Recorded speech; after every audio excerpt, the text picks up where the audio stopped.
Hello everyone, this is Gary from the Seer's Cave, and I thought I would try something a little different with this video, in so much that this is a little video walkthrough of a new deck that I received within the last couple of days, which is the Rune Vision Cards. Now these cards, this is the box here, which is very, very pale, so the light is picking up on it quite a lot. There we go. This deck is by Silvia Gainsford and Howard Broadway, and this is the box that we have, which is quite a sturdy box, and I've opened it part of the way here because it really is quite well sealed, so it's quite difficult to get off. So I'm just going to open this up for you. As you can see, it fits quite snugly. Now, the first thing that we have in this box, if I can get to it, is the booklet, which is, I have to say, one of the most impressive booklets I've seen with any deck. It has a continuation of what you'll see is actually the back design of the cards, and if you notice, I bring this up on the camera, what we have here are the rune symbols from the Elder Ferthark that actually go around the edge here, and there's all 24 symbols of the Elder Ferthark are going around there, and we actually have that same design idea both on the front of the box itself here, because it's basically a reproduction of the cover of the book, and we also, when I take them out, you'll see we have that on the cards as well. The book itself is fantastic, and it gives you, as you can see, the pictures, which I have to say are utterly stunning, and it gives you a lot about the gods that feature in the pictures, and also some correspondences. For example, the one we've got here, this is what the card image looks like on the left, and this is the god Loki. And if you know a little bit about the actual myth that goes along with Loki, here we have the snake, who was ultimately his punishment, and the reason for his punishment, which is down here, which is the little plant of mistletoe, and the rune itself, which is Thurizaz in this case, and the meaning of the symbol is giant, so it explains all of this. There's a description of what's in the card there, and then we get a bit more about the god himself on the left hand page. There it is. And then on the right hand page we get symbols that relate to the rune. As I say, in this case Thurizaz, so we've got the meaning, giant, the image, mercurial, the object, which is knife, animal, which is snake, the god himself, obviously that's Loki, the tree, blackthorn, and the colour purple. And then we get a description of the divination significance here, and also, if you're into using reversed meanings, we have the meaning of what the reversal of the card would be. So that's the box and the book, and if I just tip the cards themselves out, it's quite ironic really we were drawn to that one, because he's actually the bottom card as I've got them packed here. I have been through these cards before several times. I've been using them. As you've been watching my videos, you'll see that I have been using them recently, so you know, do bear in mind that they're not actually in the order that they come in the Ferthark itself. I'm just going to move the box to one side and walk you through a few of these cards. As I say, the backs of them have this, if I can try to get this on the camera, it's very faint, but you can just see the rune symbols going around the edge. And I just want to go back to save me having to re-record this and correct myself. The actual plant that we have down here must be the plant of the blackthorn, which so it's not actually mistletoe at all, it is actually blackthorn. So what they've done here is they've incorporated the plant and the animal and the god and his symbol, and also the object, which is knife, which is up in this corner here. It's all there within the card. They are absolutely fabulous, and I just want to walk you through a few of these so that you can see what we have. I mean, look at the colours. This is the card of Eichwaz with the god Ulla, who's known for his bow, and there's the symbol there. And the colours in this sort of, what I'm taking in this instance to be sort of northern lights or aurora borealis, the colours are absolutely incredible in this deck. And we have the plant down here, and it's just amazing. I'll go to the next one. Oh yes, one thing I have to point out with this deck, which is very interesting, you can just see it on the bottom of the camera there. It says the blank rune. Now this is, and as you can see, it's completely blank. Doesn't have a border, but then again, none of these cards have a border. So there's not even a sort of a border showing you where the blank space is. It's just a complete plain card.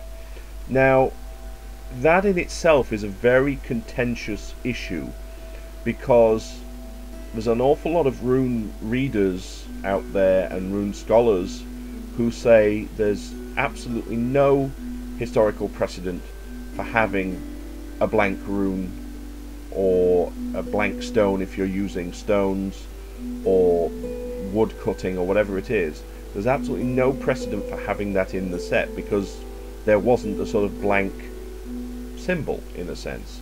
What you tend to find with a lot of modern decks, and I now have 2 card decks. This is my newest rune deck. I have one that I've had for many years called the Power of the Runes. That also has a, if you like, a 25th symbol, although there is actually a symbol associated with that. The idea of having a blank stone is that it imparts a sort of an air of the unknowable almost, and fate into things. It is something that you really have to choose and decide for yourself whether or not you're comfortable using it, or whether you want to discard it and stick to using the 24. But they've included it here.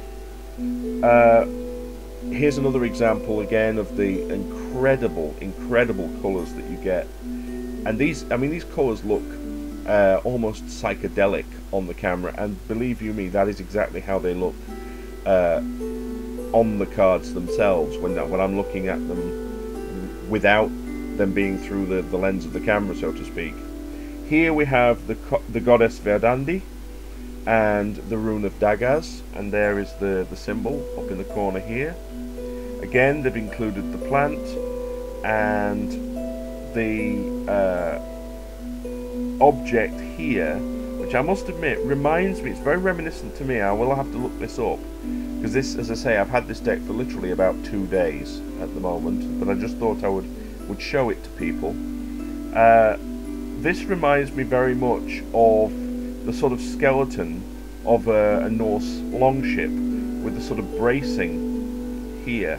It's a sort of a web design, a web pattern. Web in the sense of spider's web, as opposed to internet, of course. Here we have yet another card. This is the god Vali, and with the card Othila. And again, there he is. Now, one thing that I'm just going to go through these cards a little faster, because otherwise this could take all evening. There's the god Njord, and again his object there is the axe. And when I find one, I'll show you. What you will notice with these cards, this is the rune of Fehu and the goddess Freyja. Now, what you will notice from this card, and I do apologise if you have, shall we say, a slight sensitivity to nudeness or to the nude form. These cards don't tend to have a lot of clothes in them.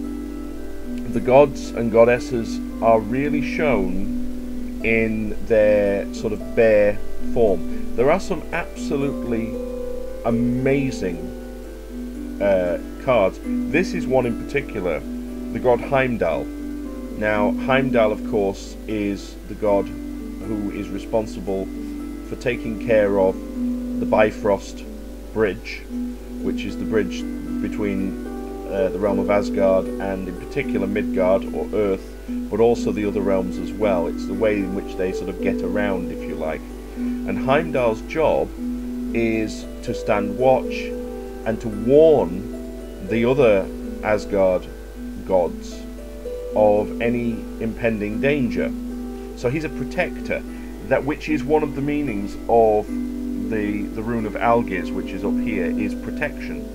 And he also has his horn, which has a sort of multicolored sort of rainbow swirl, which represents the rainbow bridge that he protects, in his hand here. And I have to say, in terms of sheer sort of looks, he is one of the most stunning pictures in the entire deck. As I move through here, you see here again we have that sort of nakedness. This is the goddess Iduna with the card of Ehwaz, and her particular job was to take care of the magical apples that were used to give the Norse gods their longevity, because in actual fact the Norse gods are not sort of immortal in the traditional sense of immortal gods that cannot be injured and cannot be harmed in any way, shape or form. So she had a very important job there, and again you can see, you know, the sort of nakedness in the card. I don't want to sort of fixate on it, but you know, it is something that's worth bearing in mind. Here we have the goddess Hela, and we have the dragon Nidhogg, and this is the card of Hagal or Hagalaz. There's a couple of different versions of the wording. This it basically comes down to the language, the specific language that you're using, be it Old Norse or be it Anglo-Saxon, or because obviously the runes were used in this form throughout a number of different countries, so it does come down to the language. And as you can see, this is a very dark and brooding card. It's one of the darkest of the cards. Nidhogg himself represents destruction, and the goddess Hela is the goddess of the underworld in a sense. So unsurprisingly, this is quite a dark, brooding sort of card. You've even got, I'll just try to get these closer, you've even got skulls on the bottom of the card there. And here we have the Valkyries with yet another horn. This I think is more, this reminds me more of the sort of horn of plenty really, to some extent. And the card is Wunjo, win in Anglo-Saxon, and it's a card of success and victory and joy, and it's a very happy card, so it's almost offering that sort of horn to us. And this is a card that came up in a reading I did recently. This is a card of Gibo, and this is again another sort of naked lady. Sylvia Gainsford was certainly not shy about depicting people in their sort of natural form. And then of course we have Thor, who has this incredibly flaming orange hair, and of course you've got his hammer Mjolnir, and one of the, in this case it looks like a goat that pulls his chariot. And of course the sort of the association with this card is movement. So we have Rado or Rad in Saxon, and another stunning male image here. This is one of my own personal patron gods. This is Balder, and the brightness and the sunniness of this card is just, it cannot be overstated, just how glowing this particular image is. You've got the sun here, and beautiful eagle spreading out across the water there, and little what looks like an acorn to me here. Balder was known for having the gift of prophecy, and he's the only. And again, this brings me back to the idea of the Norse gods being immortal, which they, in actual fact, were not, because Balder actually dies in one of the legends due to a plot hatched by Loki, and it's actually the plant mistletoe, which, when formed into the shaft of a weapon, was the only thing that could kill him, because it was the only thing in all of the 9 realms that they didn't ask to give its promise that it would never harm him. So it is the cause of his death ultimately. As I say, this is just wonderful, the imagery that we have here. We have the All-Father, so the various sort of forms that Odin himself would take, and the rune is Manas.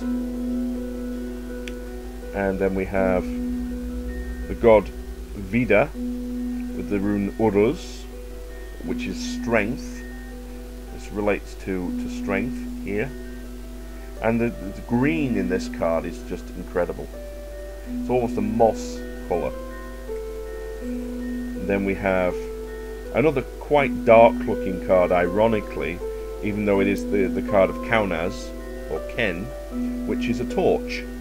And you can see she's holding it here, so it's something that really shines a light of wisdom and of seeing on things. And of course we have the owl here, which is usually a traditional symbol of wisdom. And the rune symbol, of course, up here. And zipping through again, we have the goddess Urd, and the rune symbol here is Berkana, or Beork. And this is a sort of, there is actually a goddess Berkana as well, and this sometimes is related to her, and it certainly is in the other deck that I have. And I will do a sort of a side-by-side review of the 2 decks at some point. Interesting, we have a polar bear in that card as well, which reminds me of one of the cards in, I believe it might be the Wildwood Tarot. Actually has the great white bear showing up in one of the cards. That just reminds me of that.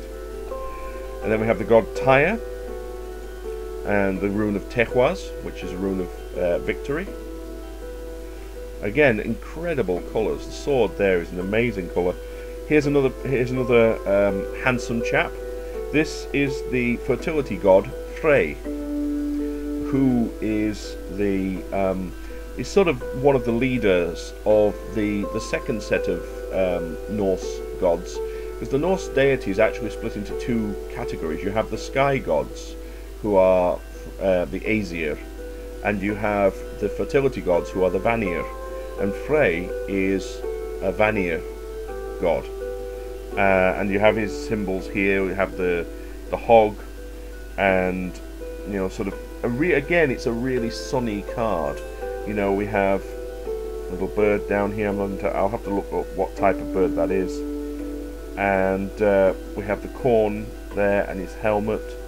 It's just amazing, some of the images that we have here. Then we have the goddess Sif, and Jera, which is year in Old Norse, is this is really about harvest. This particular card, it's sort of reaping what you've sown, and you can see that we have the scythe here, ready to reap the corn, ready to bring the corn down for collection. And in fact, actually, just want to point something out. The shape of the scythe here does remind me of one half of the rune as well, as you can probably see. And then we have the rune of Issa and the goddess Skadi, and this is very much a sort of Issa is ice, and this is a very, very wintry, icy kind of card here. It's the image up at the top here, which is the goddess, does make me think very much of people sleeping. and sort of almost hibernating in winter. We have a few more here, which, as I say, I will try to get through fairly fast. We have Northes here, which is the tree spirits. It's a little easier to say in Saxon, actually. It's Ned, and it's the card of need. There are sort of 2 or 3 really kind of slightly difficult cards within or difficult symbols within the runes, and Northes is one of them. Then we have Pertho, which is the goddess Frigga, and this is a sort of archetypal sort of mother and wife sort of image here. But also there's an element with this particular rune, there's an element, it's sometimes referred to as the dice cup, because if you turn it that way it looks a little bit like a cup that you could play dice with. And there's a little bit of an element of fortune here, and things coming to you unexpectedly. And then we have Odin himself with his again his own symbols, the wolf and the ravens, and his spear. And this is Anzus, which is a rune of knowledge. Probably, I mean, in Saxon is Anzur, so this is probably the origin of the English word answer, which obviously is an answer is where you gain knowledge from it. And the final one we got there was what we kind of started with here, which is Thurizaz, or thorn. And if you look at the rune itself, it looks a little bit, if you imagine a rose branch with the thorn sticking out to the side, hence the name. And this, as I say, we're back to the god Loki, who was the source of an awful lot of mischief in the various Norse sagas. So there we have our Rune Vision Cards by Silvia Gainsford and Howard Rodway. I do hope that you've enjoyed this little walkthrough, and that you'll post me some comments and some suggestions. Perhaps make some suggestions of decks you would like to see walked through, and if I have them, I'll certainly do it. I have quite a collection now, and who knows, maybe if you'll suggest a deck that I don't have, it might just inspire me to add it to my wish list. I would like to wish everyone a really happy and wonderful evening. Thank you for watching, and love, light and blessings to all, and in Norse, Frith.